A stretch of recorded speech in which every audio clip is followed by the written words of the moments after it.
look at that pistol. British coaching carabine. You can see this is like a tall gun. Looks pretty cool. Then this is number 14, and number 14 is a British pocket pistol, so people would fit that into their pockets.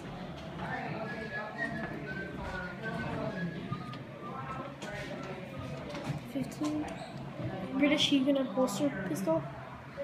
13, you can see there's like a clear spot in the barrel, which is wild. And 13 is a another British pocket pistol. Okay. Now over here you have swords. Oh, there's one more pistol, which looks pretty cool. So here are swords. So let's look at number 6 first. What is number 6? Number 6 is down here. It's this sword right there. It's a sword. It's a Dutch small sword. Then we have a European small sword. Don't want to rid of those. Another European small sword, number 8, which is this one right here. So he's pretty big for a small sword. And then you can see an American small sword. Another American small sword. And a European small sword, which I think is my favorite, even though it's smaller. And then here are some muskets and flintlocks. And this is the biggest display of flintlocks and stuff like that on this side of the Atlantic Ocean.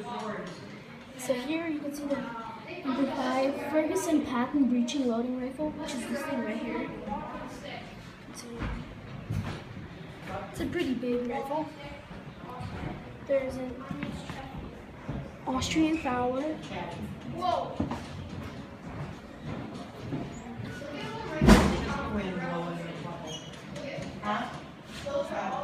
Hudson Valley Fowler. It's a long one. New England Fowler.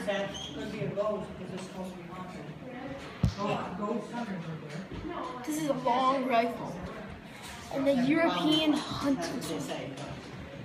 Anybody in here? Huh? Anybody in here?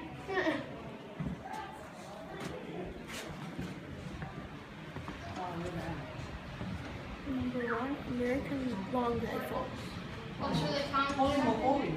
The most deadly rifle. This is an American rifle.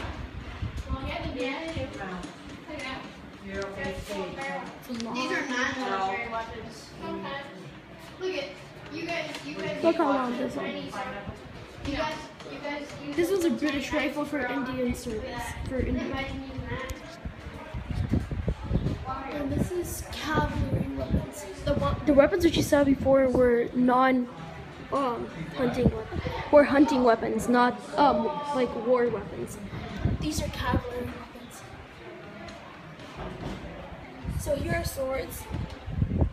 This is an American horseman saber. This is another horseman saber from America.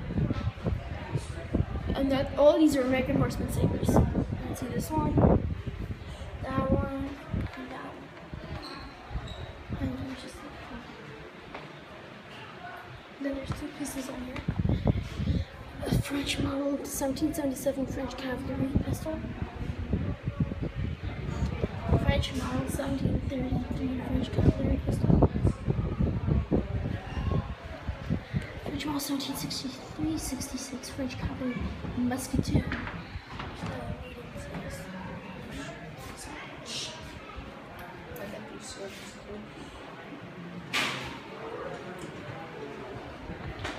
German Saxon cavalry pistol. British pattern 1776 Dublin Castle Royale 4-sitters late trip neutral bag. Then these 2 are British pistols. All of these are British pistols, you can see. Pretty cool, pretty big.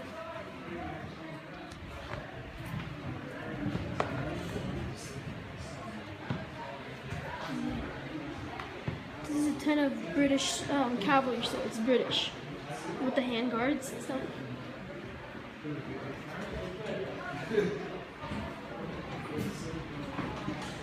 And one big one, this is a British dragoon.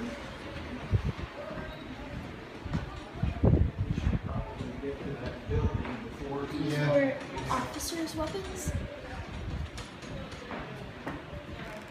And here's like the little thing that talks about it. Officers and like regular soldiers, you can read it yourself. So number 1 is a British small sword. It's really small compared to most swords. That big. Then pretty much every single one of these are British small swords. The first 3 of them are British small swords on the left. And then this one's a British hunting sword. And then these 2 are short sabers.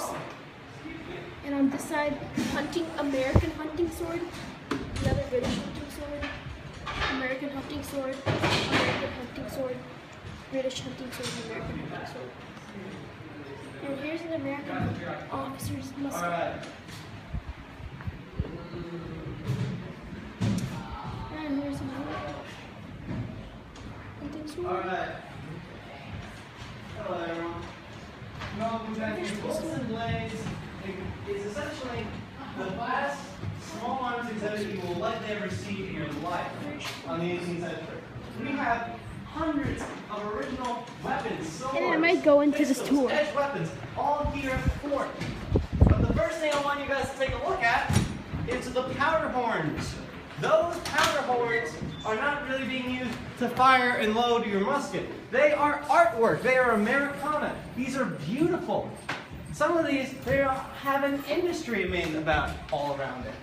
Sometimes these are made by men in the regiment. Sometimes these are actually made by artists in Europe and then sold to soldiers back in North America as souvenirs of their campaign. Funny to think of it that way, huh? These 2 are those such souvenirs. They are maps of New York State from the French and Indian War. They are showing the campaigns, and they're beautiful. Look at all the craftsmanship. Look at New York City. Look at Albany, Ticonderoga, Niagara. All these amazing places on this map. I really want to have one of these for myself one of these days. That's really beautiful with so much artistic merit in them. But some of these powder horns actually describe battles, specific events, can be actually testified to specific times. And these 3 powder horns right here describe horrific accounts of the bloodiest single day in North America until the American Civil War. And it happens, guess where? Ticonderoga.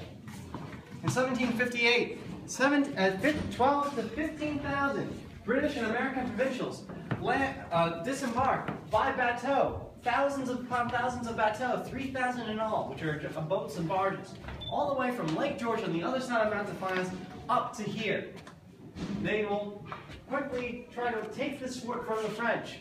There's only 3,500 French soldiers here, but they build, in a last-ditch gamble, a 6-foot log breastwork wall.